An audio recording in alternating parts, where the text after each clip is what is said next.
Hello everyone, আসসালামু আলাইকুম। সবাই কেমন আছেন? আশা করছি আল্লাহর অশেষ রহমতে সবাই ভালো আছেন। আমিও আলহামদুলিল্লাহ অনেক ভালো আছি। তো আবারও আপনাদের মাঝে হাজির হয়ে গিয়েছি নতুন আরেকটি রেসিপি নিয়ে। তো অলরেডি বুঝে গিয়েছেন আজকে আমি কি তৈরি করছি, বেলপুরি। তো এখানে নিয়েছি 2 কাপ ময়দা, সেই সাথে 1 কাপ সুজি আর দিয়ে দিচ্ছি স্বাদ মতন লবণ। ভালো করে শুকনো উপকরণ মিক্স করে নিচ্ছি। আর সেই সাথে অ্যাড করে দিচ্ছি পরিমাণ মতন সয়াবিন তেল। তো তেলটাকেও আমি ভালো করে হাত দিয়ে মিক্স করে নিচ্ছি। বেলপুরি সবারই তো পছন্দ, তাই চলে এসেছি ইজিভাবে বেলপুরি তৈরি করে আপনাদের সাথে শেয়ার করার জন্য। তো এখানে আমি দিয়ে দিচ্ছি পরিমাণ মতন পানি, একটু একটু পানি দিচ্ছি আর ভালো করে একটি ডো তৈরি করে নিচ্ছি। এই পর্যায়ে খামিরটা বেশি শক্ত হবে না, বেশি নরমও হবে না। রেগুলার যেভাবে আমরা পরোটা তৈরি করে থাকি তার থেকে একটু শক্ত খামিরটা তৈরি করতে হবে। তো এই পর্যায়ে খামিরটা আমার প্রায় রেডি হয়ে যাচ্ছে।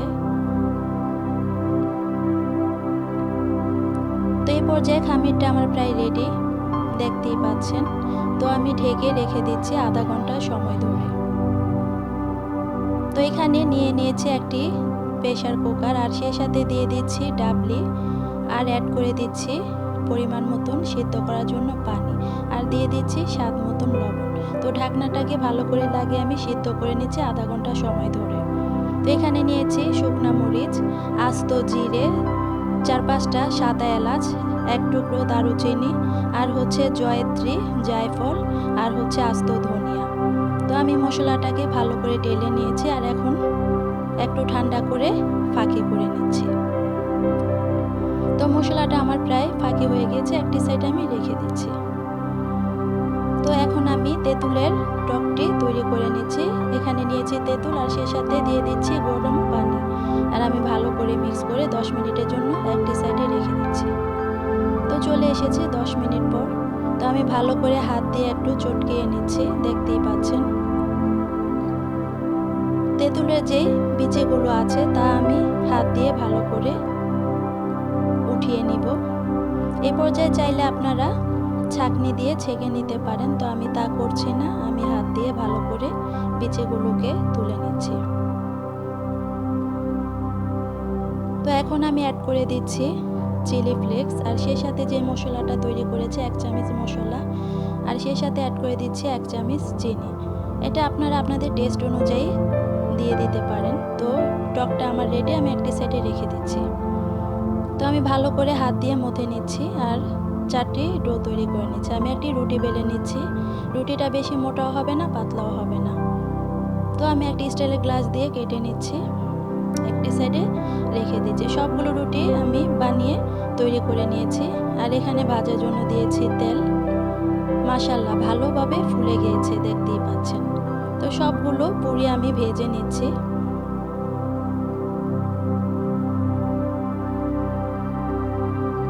তো পুরি আমার প্রায় রেডি হয়ে গিয়েছে।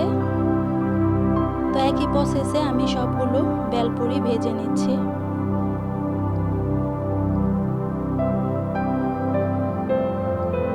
তো বেলপুরিগুলো আমার ভাজা হয়ে যাচ্ছে। তো এই পর্যায়ে বেলপুরিগুলো আমার প্রায় রেডি। তো এখানে নিয়েছি আমি ঘুগনি।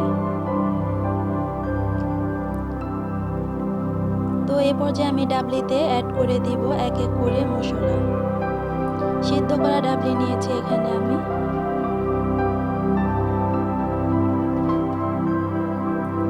তো প্রথমে দিয়ে দিচ্ছি যে মশলাটাকে আমি তৈরি করে রেখেছিলাম, 1 চামচ মশলা, সেই সাথে দিয়ে দিচ্ছি শসা কুচি আর দিয়ে দিচ্ছি ধনিয়া পাতা কুচি।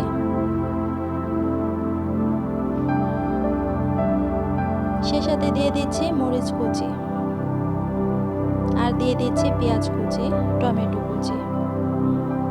তো আমি ভালো করে মিক্স করে নিচ্ছি।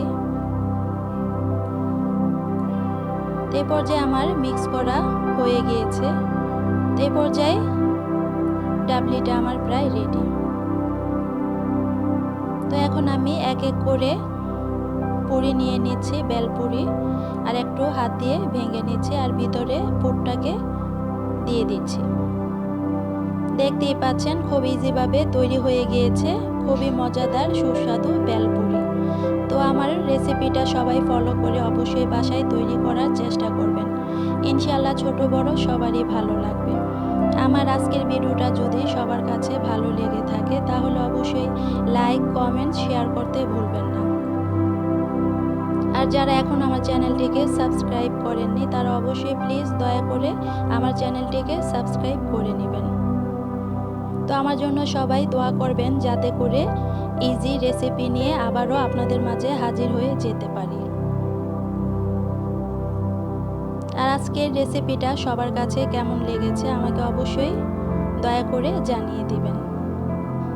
রান্না তো ইজি হওয়া চাই, তাই আমি চাই কোনো না কোনো ইজি রেসিপি আপনাদের সাথে শেয়ার করার জন্য। দেখে নিশ্চয়ই সবার খেতে ইচ্ছে হচ্ছে, যেহেতু টক দেওয়া হচ্ছে সবারই জিভে অলরেডি পানি চলে আসছে। আমার তো চলে এসেছে। খুবই মজাদার একটি রেসিপি আপনাদের সাথে শেয়ার করেছি। সবাই অবশ্যই বাসায় চেষ্টা করবেন আমার আজকের রেসিপিটি ফলো করে তৈরি করার জন্য।